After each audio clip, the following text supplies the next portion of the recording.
भारत कृषि प्रधान देश है, जहां हर खेत, हर किसान इस धरती का स्वाभिमान है। देश की माटी से सोना उपजता है और किसान की मेहनत से भविष्य संवरता है। आज देश बदल रहा है, आगे बढ़ रहा है और इसी बदलाव को नई गति दे रहा है विकसित कृषि संकल्प अभियान। इस अभियान के अंतर्गत हम पहुंचे हैं पाववाला सोढ़ा रायपुर देहरादून में, जहां कृषि चौपाल कार्यक्रम का आयोजन किया जा रहा है। तो आइए जुड़ी हमारे साथ इस कार्यक्रम से।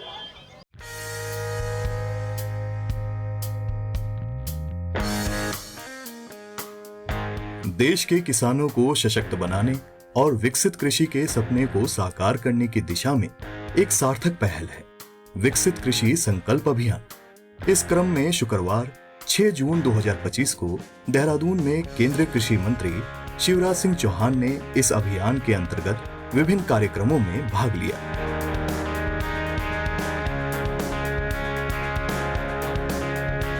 कार्यक्रम की शुरुआत देहरादून के रायपुर क्षेत्र स्थित पाववाला सोढ़ा गांव से हुई, जहां केंद्रीय कृषि मंत्री ने सबसे पहले खेतों और आधुनिक कृषि विधियों का अवलोकन किया। उन्होंने एक स्थानीय किसान द्वारा बनाए गए पॉली हाउस में सब्जियों की उन्नत खेती को देखा और इस नवाचार की सराहना की। उन्होंने कहा कि इस प्रकार की तकनीकें पर्वतीय क्षेत्रों में खेती को नई दिशा दे सकती है।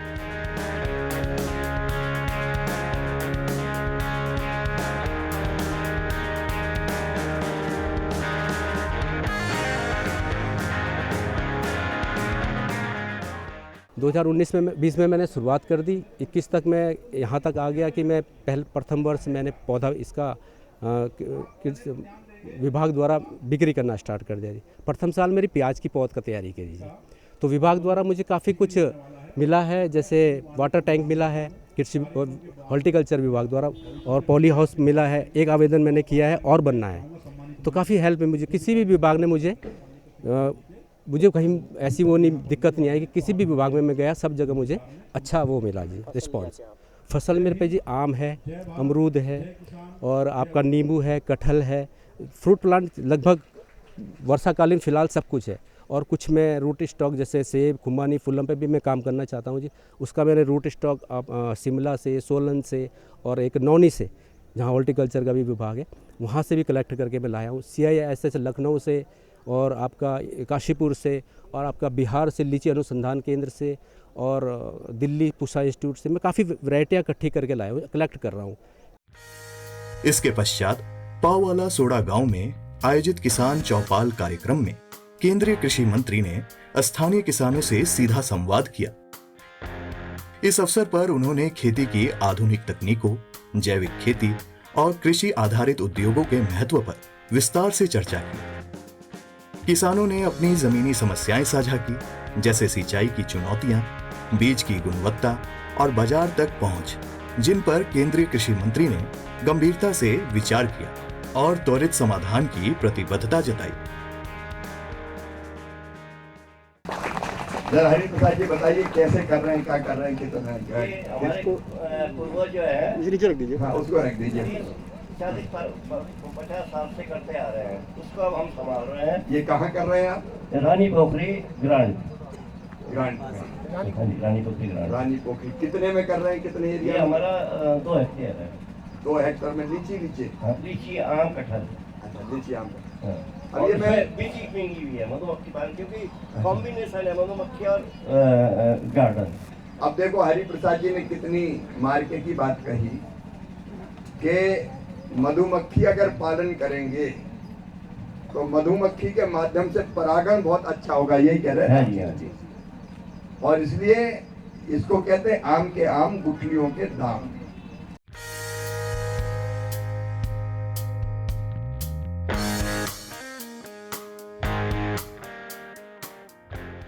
आपका शुभ नाम?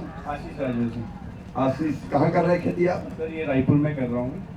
रायपुर में कितने हेक्टेयर में, एकड़ में? सर हम लोग 10 एकड़ में ये देहरादूनी बासमती कर रहे हैं। इसका नाम देहरादूनी बासमती। यहाँ का काफी प्रसिद्ध जो बासमती है, जिसकी पूरे देश में काफी जाना जाता है। इसकी जैसी बनाते हैं सुगंध बहुत अच्छी आती है। ये ऑर्गेनिक है पूरा? ऑर्गेनिक है सर 100%। अच्छा। कब से कर रहे हैं? ये सर हमारा तो खेती सन 60 से है, बट मैं इसे ब्रांडिंग और जितनी भी ये कब से शुरू किया आपने ये ब्रांडिंग? मैं सर कोविड के बाद अपना ग्रेजुएशन के बाद मैंने स्टार्ट करा। अरे वाह। जिससे हमारा ये कृषि विभाग में और देखो आजकल के लड़के, हरि प्रसाद जी कह रहे थे आजकल के लड़के खेती करने भी आ ऐसा कर रहे हैं, और जैसे और भी काम कीजिए, बट खेती भी जरूरी है और वो भी लोग करने की कोशिश कर रहे हैं।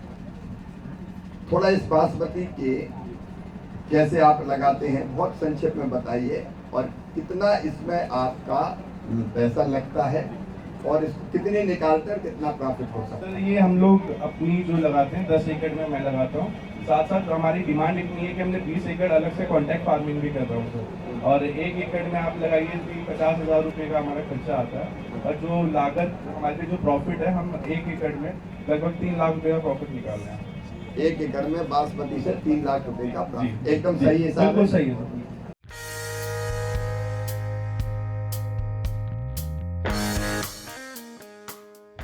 सर ये लैवेंडर है जिसकी खेती ये लेवेंडर भी हो रहा है, कब से कर रहे हैं? सर मेरा नाम अजय पाल कुमार है। और- अजय जी, जी सर। कहाँ कर रहे हैं? मैं धार पेंकुटी में कर रहा हूँ, ब्लॉक श्रीनगर जिला गिरीगढ़ ब्लॉक में। हमसे करीबन 4,500 फार्मर आप जुड़े हुए हैं, जो कि हम एंड प्रोडक्ट भी आ रहे हैं। ये भी महिलाएं हमारे गाँव में बना रही हैं। मेरा बेसिकली एक ही उद्देश्य था सर कि मैं ऑलमोस्ट 17 साल मार्केटिंग में कर रहा हूँ, और उसके बाद अपनी तात्विक संपत्ति पे 25 साल बंजर भूमि पे गया हूँ। और वहाँ जाके क्योंकि मैं बाहर का कल्चर काफ़ी अच्छा देखा और अपने गांव में मैंने स्टार्टअप किया।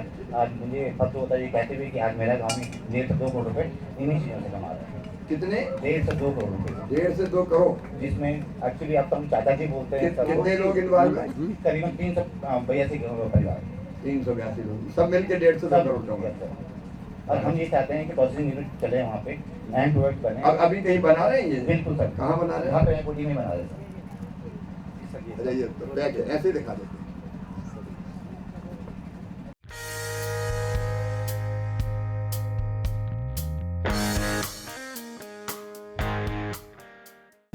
सर मैं आशीष व्यास हाँ, आशीष बता दें आप। और अपना एफपीओ है रायपुर कृषि आशीष यहाँ पे आ जा। कितने लोग जुड़े हैं? आशीष 750 आशीष यहाँ पे आ जा। बोल दे। और कृषि विज्ञान केंद्र अखरानी और एनसीडीसी और कृषि विभाग के सहयोग से हमने बनाया है। क्या क्या कर रहे बहुत हैं? अच्छा चल रहा है सर। हमने इसमें विभिन्न प्रकार के मसाले और अपने झंगोरा, मंडवा और आपका एक कैमोमाइल ट्राई किया सर इसमें, जिसे बंदर भी नहीं खाता है, बंदर की बहुत समस्या है, तो कैमोमाइल लगा रहे हैं, तो बहुत अच्छा इसका मार्केट है। तो ये मार्केट पूरा मिल जाता है, हाँ मार्केट में कोई दिक्कत नहीं, डोमेस्टिक मार्केट नहीं है हमारे। यही निकल जाता है। एफटीओ में कितने लोग बताए थे आपने? 750, 740 जी। ओवरऑल कितना टर्नओवर है आपका? टर्नओवर 3 करोड़। प्रॉफिट उसमें? प्रॉफिट सर लगभग अभी हमारा शुरू हुआ है अभी 30 लाख के आसपास। 30 लाख। बढ़िया। धन्यवाद।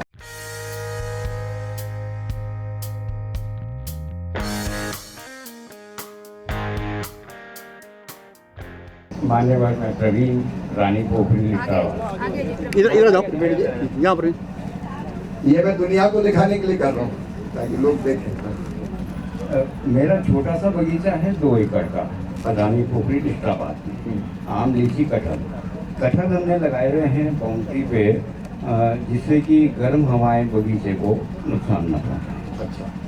और कटहल की खेती में बहुत फायदेमंद खेती है। उसका कारण है कि हमारे क्षेत्र में कितने पेड़ है कटहल के आपके? मेरे पास 15 पेड़ हैं। 15 लगाए कब थे? लगभग 40 साल पहले, और अभी आगे भी लगा रहे हैं हम। 40 साल पहले? तो जी। कटहल कितने साल चलेगा अभी? अप्रोक्सीमेटली 50 से 60 साल। 50। एक पेड़ में कितनी कटहल निकल जाती है? एक पेड़ में लगभग 5 से 10 क्विंटल कटहल निकल जाती है। पर अगर इसमें फंगीसाइड की बहुत दिक्कत आती है, फंगस बहुत ज़्यादा लगती है, तो हम पूरा ऑर्गेनिक करते हैं और अपनी फंगीसाइड बना के यूज़ करते हैं, जिसकी वजह से हमें लगभग 50% यील्ड मिल जाती है, 50% फंगस। अब एकदम मुनाफा भी बता दें। एक पेड़ से लगभग 5 से 10 हज़ार रुपये का ये मुनाफा दे देता है, अगर मार्केट में इसकी कीमत सही मिले।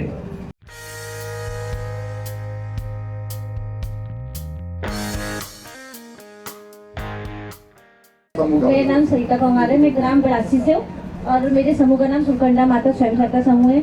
सर मुझे एनआरएलएम से बहुत सहायता मिली है, जिससे कि हमें CIF-RF का भी पैसा मिलता है सर। उससे हमने अपना रोजगार खोला है। जो मोटे अनाजों पे हम अपना काम कर रहे हैं सर, मलबे की नमकीन, झंगोरे की नमकीन सर, मलबे के बिस्कुट भी बनाते हैं सर हमारी महिलाएं। और सर इसमें हमारी मंथली इनकम 50 से 60 हज़ार होती है। 50 से 60 हज़ार मंथली कमा रहे सर। कितनी बहनें हैं? सर हम अभी 5 महिलाएं काम कर रही हैं। 5 महिला मिलकर 50 से 60 हज़ार का। Yes sir. मतलब एक बहन लगभग 10 हज़ार के 10 हज़ार आसपास हर महीना कर। Yes sir. तो साल भर में 1,20,000 तब लखपति हो गए। यस सर, लखपति भी हुआ है सर। देखो ये मजाक नहीं है, ये एक चमत्कार हिंदुस्तान में हो रहा है। बहनें जो पहले घर में बैठती थी, हालांकि उत्तराखंड की बहनें कभी घर में नहीं बैठी, वो तो मेहनत करना जानती हैं, लेकिन अब कई तरह के काम करके अपनी आमदनी बढ़ा रही। क्यों बहनें गरीब रहे? क्यों हमारी आंखों में आंसू रहे? क्यों हम हाथ फैलाएं? काम करेंगे और आगे बढ़ेंगे। और लखपति दीदी भी बनना है और बाद में महालखपति दीदी भी बनना है।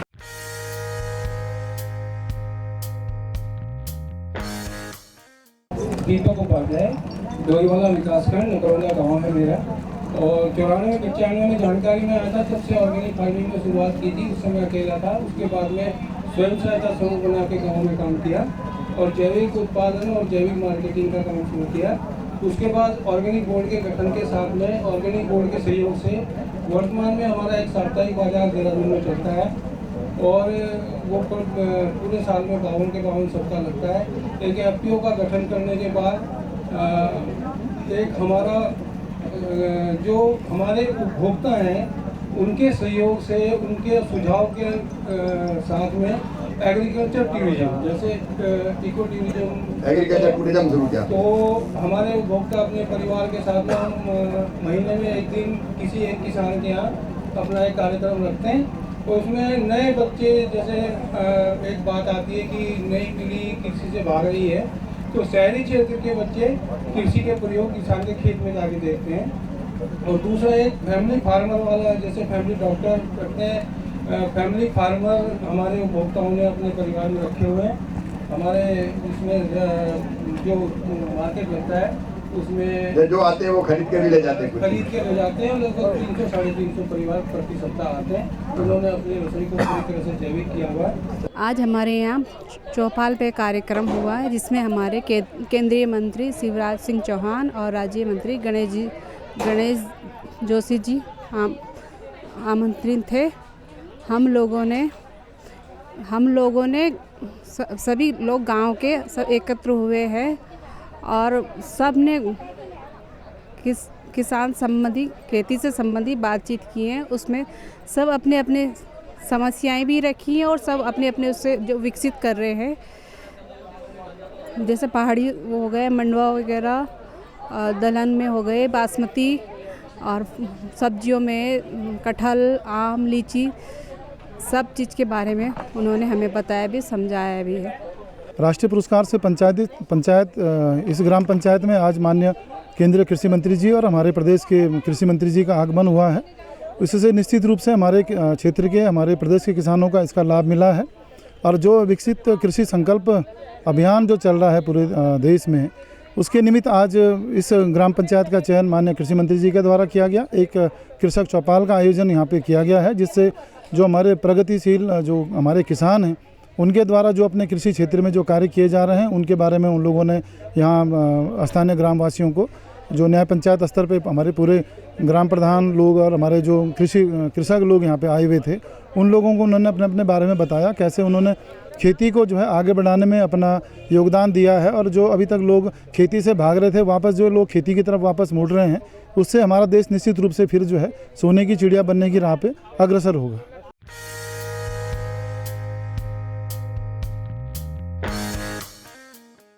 आज विकसित कृषि संकल्प अभियान के लिए यहाँ आया हूँ और मैं प्रसन्न इसलिए हूँ कि प्रदेश सरकार जो काम यहाँ कर रही है उसके परिणाम यहाँ दिखाई दे रहे हैं। उत्तराखंड फलों का हब बनने का सामर्थ्य रखता है। यहाँ के अलग अलग फल, लीची, आड़ू, सेब, लिवेंडर की खेती अभी हमने देखी, बासमती चावल, यहाँ कटहल और बाकी सब्जियाँ, यहाँ का मड़वा जैसा ऑर्गेनिक उत्पाद, मोटा अनाज सचमुच में अद्भुत है।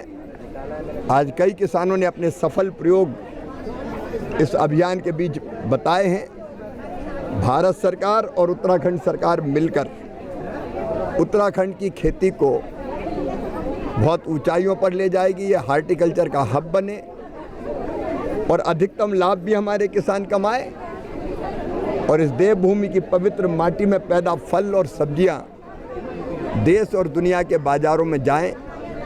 इसकी योजना भी बना रहे हैं और प्रोसेसिंग भी कैसे हो सकती है उसके लिए भी हम काम करेंगे। ये विकसित कृषि संकल्प अभियान इसी दिशा में काम कर रहा है। तो दर्शकों, ये था विकसित कृषि संकल्प अभियान के अंतर्गत कृषि चौपाल कार्यक्रम। एक ऐसा अभियान जो न सिर्फ कृषि में बदलाव लाता है बल्कि सोच, संकल्प और संसाधन में भी क्रांति प्रदान करता है।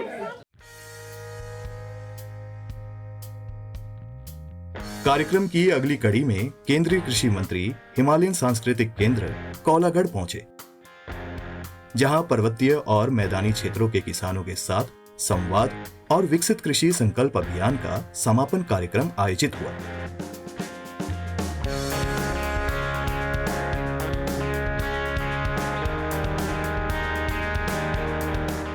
यहां एक प्रदर्शनी का भी आयोजन किया गया, जिसमें कृषि विभाग, उद्यान विभाग, पंतनगर कृषि विश्वविद्यालय, पशुपालन विभाग सहित विभिन्न संस्थाओं के स्टॉल लगाए गए। इन स्टॉलों पर उन्नत बीज, आधुनिक उपकरण, जैविक विधियां, प्रोसेसिंग तकनीकों और सरकारी योजनाओं की जानकारी किसानों को दी गई।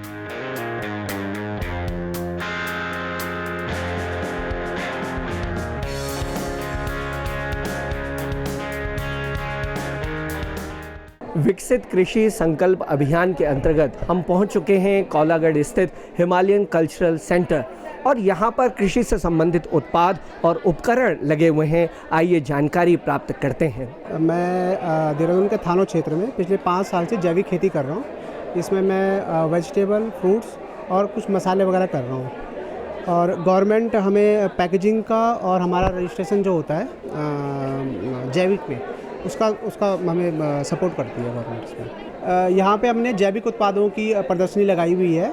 इसमें हमारा हल्दी हो गया, राजमा हो गया, शहद हो गया, आपका सेब का सिरका हो गया, लेमन ग्रास तेल हो गया, रोज़ वाटर वगैरह हो गया, चाय वगैरह और डिफरेंट तरह की चीज़ हमने यहाँ पे लगाई हुई है।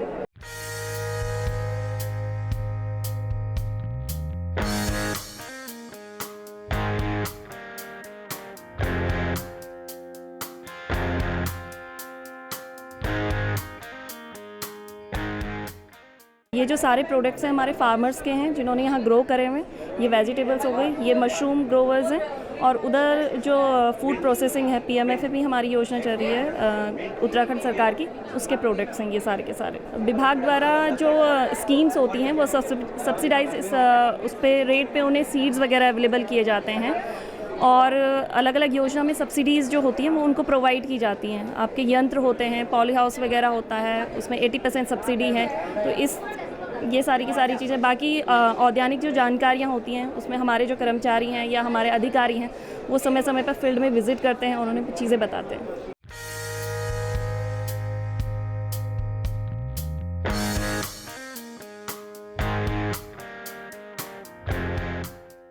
आज जो कृषि संकल्प दिवस पे जो हमारा स्टॉल यहाँ लगा हुआ है पशुपालन विभाग का, यहाँ पे जो हम जो दवाइयाँ अपनी, एक तो हमारी दवाइयाँ यहाँ डिस्प्ले हो रही हैं और दूसरे कुछ हमारे पम्पलेट्स हैं जहाँ पे जिसमें हमारी सारी योजनाओं के बारे में लिखा हुआ है। तो योजनाओं में अगर हम देखते हैं, जैसे हमारे यहाँ कई तरीके की योजनाएं चल रही हैं, तो एक तो है मुख्यमंत्री राज्य पशुधन मिशन। इस योजना में सबसे बड़ा फ़ायदा लोगों को ये है कि जो वो उनको लोन मिलता है बैंकों से, उसमें 90% की सब्सिडी है इंटरेस्ट पे, तो उसको 90% सब्सिडी का एक तो फ़ायदा है। दूसरा है एक NLM योजना चल रही है, उस NLM में अगर वो बकरी पालन करता है तो उसमें 10 लाख रुपए तक की सब्सिडी, मतलब 50% की सब्सिडी है। अगर वो 20 लाख रुपए का लोन लेते हैं तो 10 लाख रुपए की सब्सिडी गवर्नमेंट से। इसके अलावा अगर वो 50 लाख लेते हैं तो 25 लाख रुपए की सब्सिडी है। बाकी की ये दवाइयाँ हैं और लोगों को जो भी पशुपालक भाई जो यहाँ आ रहे हैं उनको दिखाने के लिए और उनको बताने के लिए कि हम किस दवाइयों को यूज़ करते हैं। और दूसरा हमारे पम्पलेट्स यहाँ पर हैं।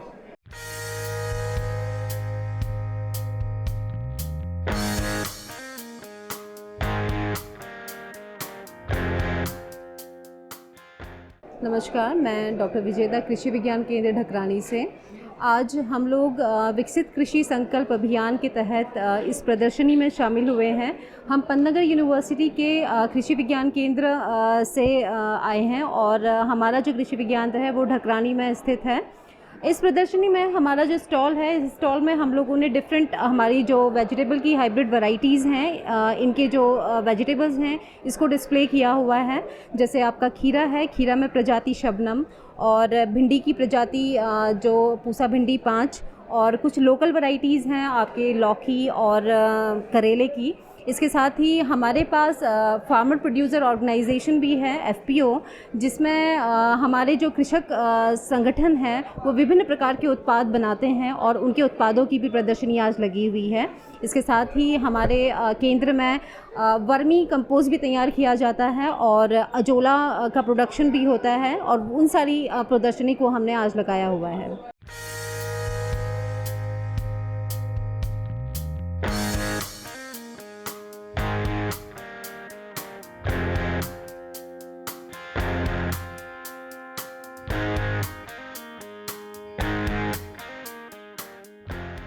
हमारा ध्येय है, जब हम बात करते हैं कि हमारे माननीय कृषि मंत्री जी ने जो उद्देश्य रखा है विकसित देश और विकसित किसान, तो अगर हमें देश को विकसित करना है तो किसान यानी हमारे अन्नदाता को विकसित करना जरूरी है। और इसी का संकल्प लेते हुए हम ही कहेंगे कि कृषि जो है बिना मधुमक्खी पालन के अधूरी है। और मधुमक्खी पालन की अगर बात करें और ये सोचें कि केवल एक मधुमक्खी पालक शहद पैदा करके अपनी आय को दुगना कर सकता है, तो ऐसा नहीं पॉसिबल है।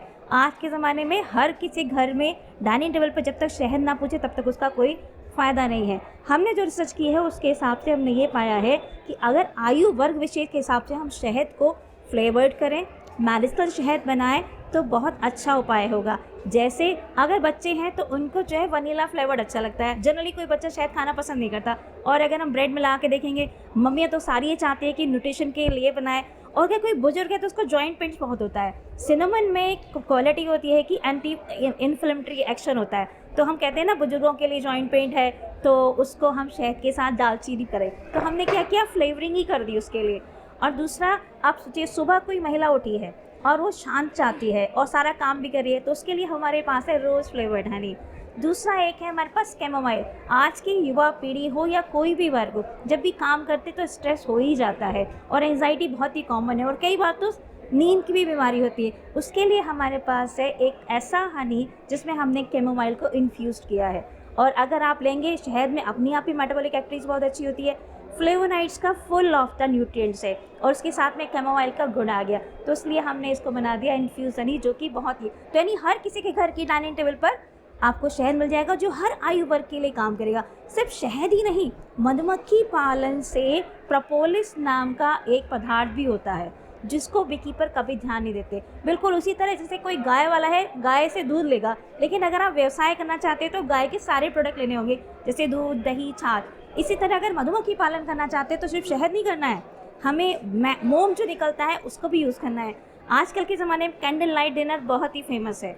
कैंडल लाइट डिनर में चाहिए कि धुआं रहित मोमबत्तियाँ जलनी चाहिए। आप सिंथेटिक करेंगे तो धुआं हो जाएगा, स्मेल आएगी, तो वो नहीं चाहिए। और जितनी भी हमारे वुमेंस के सौंदर्य प्रसाधन है उसमें वैक्स की स्ट्रिप जो है वो हमारी मधुमक्खी की बॉक्स से आती है। चर्च में जाएंगे तो जो कैंडल्स यूज़ होती हैं वो भी हमारी मधुमक्खी के मोम से। और एक और पदार्थ है बहुत ही इंपॉर्टेंट है, प्रोपोलिस। अगर आप साइड में देखेंगे तो ज्वेलरी और ब्रेसलेट, इसमें एंटी एलर्जिक मेडिसिन है। अगर आप अपने कानों में ज्वेलरी की तरह पहनेंगे, गले में पहनेंगे, तो जिन लोगों को एलर्जी की समस्या होती है वो बच जाएगी। और इसके अलावा एक और बहुत ही अच्छा पदार्थ है रॉयल जेली। नाम ही रॉयल है। अगर आप हमेशा युवा रहना चाहते हैं तो मधुमक्खी पालकों को रॉयल जेली को भी बढ़ाना चाहिए। और अगर हम विश्व स्तर पर अगर विकसित देश बनाना चाहते हैं पूरे संसार में, हमें अपने मधुमक्खी पालन को उस लेवल तक लेके जाना होगा जहां हम कहें मेरा भारत, जय किसान और जय मधुमक्खी पालन। अपने संबोधन में केंद्रीय कृषि मंत्री ने कहा कि उत्तराखंड की विशिष्ट भौगोलिक परिस्थितियों को ध्यान में रखते हुए कृषि नीति में विशेष प्रावधान किए जा रहे हैं। उन्होंने कहा कि हमारा लक्ष्य है कि हर किसान आत्मनिर्भर बने। आधुनिक तकनीक, प्राकृतिक खेती और प्रोसेसिंग यूनिट्स के जरिए हम किसानों की आमदनी दोगुनी करने के लिए कृत संकल्प हैं। उत्तराखंड के किसान भाइयों, हमने तय किया कि जितने वैज्ञानिक शोध कर रहे हैं अलग अलग आईसीआर के संस्थानों में 16,000 वैज्ञानिक जो खेती पे रिसर्च कर रहे हैं, अच्छे बीज कैसे बनाए, अच्छी पद्धति कौन सी हो सकती है, कौन से जलवायु में कौन सी फसल अच्छी हो सकती है, अच्छी किस्मों का विकास, अब ये सारा कर रहे हैं वैज्ञानिक लैब में। और किसान काम कर रहा है खेत में। लैब वहां है और लैंड यहां है, लेकिन ये लैब और लैंड मिलते ही नहीं थे। किसानों के लिए जो वैज्ञानिक काम कर रहे हैं, कृषि विभाग काम कर रहा है, कृषि मंत्री काम कर रहा है, मैं गणेश जी की बात नहीं कर रहा, पूरा अमला कभी खेतों में जाते नहीं था। अरे भैया असली लैब तो खेत है, किसान की खेत। जब वहां काम होगा तब मामला बनेगा। और इसलिए कार्यक्रम विकसित कृषि संकल्प अभियान बनाया कि वैज्ञानिक भी निकले, केंद्र सरकार का कृषि विभाग निकले, वीसी निकले, एग्रीकल्चर यूनिवर्सिटी के वाइस चांसलर, हमारे केवीके का अमला निकले, राज्य के कृषि विभाग के कर्मचारी अधिकारी निकले और गांव में किसान के बीच पहुंचे। और वहां पहुंच के उस गांव की पूरी कुंडली लेके जाए, इस गांव की मिट्टी में कितनी नाइट्रोजन है, कितना जिंक है, कितना पोटास है, कितना आर्गेनिक कार्बन है, उसके हिसाब से कौन सी फसल ठीक होगी और कौन से बीज ठीक होंगे, कौन सी किस्म ठीक होगी। और अगर वायरस का अटैक हो जाए तो फिर कौन से उपाय करना चाहिए, तो खेत में जाके किसान को बताना है, गांव में जाके किसान को बताना है। और ये सारे वैज्ञानिक 2170 टीमें निकली है पूरे देश में। यहां भी कितनी टीम, 44 टीमें, 75 टीम निकली है वैज्ञानिकों की, जो जा रही है पूरे उत्तराखंड में। हर गांव तो नहीं पहुंच सकते, लेकिन बीच के गांव में पहुंच के सब किसानों से संवाद और बातचीत कर रहे हैं कि भैया ये शोध है और इसके हिसाब से ये काम करो।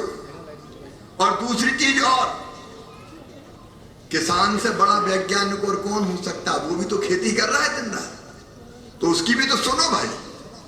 और उसकी जो समस्या आ रही है उसके हिसाब से शोध होना चाहिए, रिसर्च होना चाहिए, अनुसंधान होना चाहिए, और उन समस्याओं के समाधान की नीति, कार्यक्रम और योजना बनना चाहिए। अब गणेश जी ने आज मुझे बताया कि वो गए गांव गांव, तो लोग कह रहे हैं जानवर घुसते हैं तो घेराबाड़ी चाहिए, घेराबाड़ी। बात सही है कि नहीं? घेराबाड़ी समझ गए कि नहीं? घेरबाड़, तारबाड़, तो जानवर से बचाओ तो लगाए क्या, निकाय में लगाए। और इसलिए ये तारबाड़ गणेश जी RKVY कृषि उन्नति योजना के अंतर्गत इसको उत्तराखंड को प्राथमिकता दी जाएगी। आप योजना बनाइए ताकि किसानों को ये तारबाड़ लगाने की योजना ठीक से बन जाए, धीरे धीरे करके हम खेती सुरक्षित करें। और एक बात और, ये पहाड़ों में चमत्कार है, ऐसे फल और सब्जियां दूसरी जगह नहीं हो सकती। यहाँ के फल, अब यहाँ का सेव कश्मीर को मात करना है, अब हमको ऐसी खेती बढ़ानी पड़ेगी। यहाँ का एक फल जिसकी मेडिसिनल वैल्यू बहुत है, क्या नाम है उसका, ऊपर होता है? पहाड़ों को होता है ना जिसकी, कीवी। कीवी, अरे कीवी तो वैसे ही कई जगह होती है, एक और बताओ।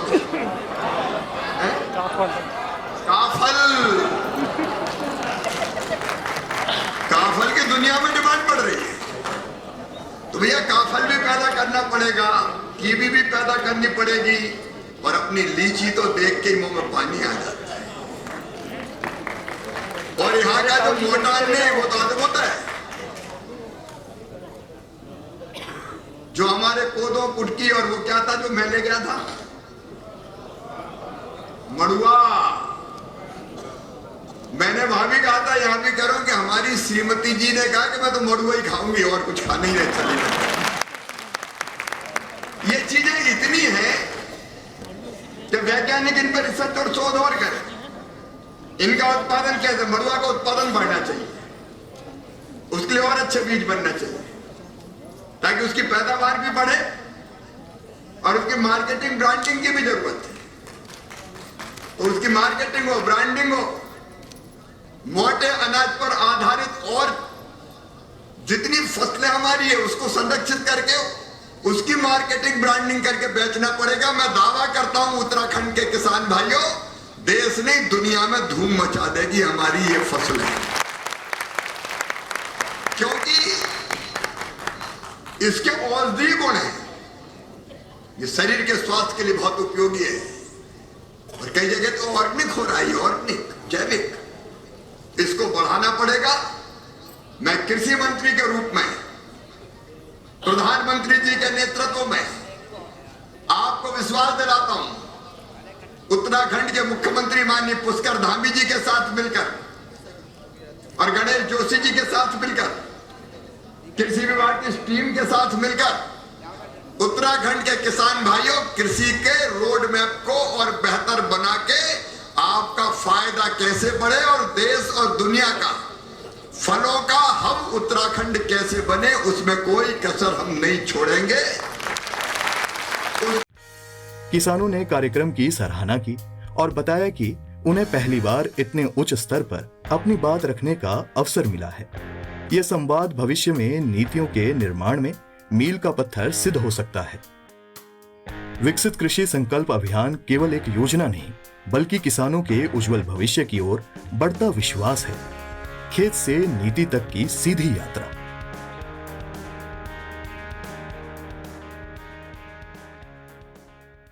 तो दर्शकों, यह था विकसित कृषि संकल्प अभियान के अंतर्गत हमारा विशेष कार्यक्रम, जिसकी पहली कड़ी में कृषि चौपाल कार्यक्रम में केंद्रीय कृषि मंत्री ने किसानों के साथ संवाद किया और दूसरी कड़ी में हिमालयन सांस्कृतिक केंद्र में कृषि से संबंधित जानकारी को किसानों के साथ साझा किया।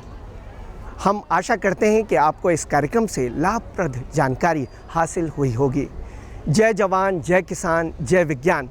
इसी के साथ हम आपसे लेते हैं विदा। नमस्कार।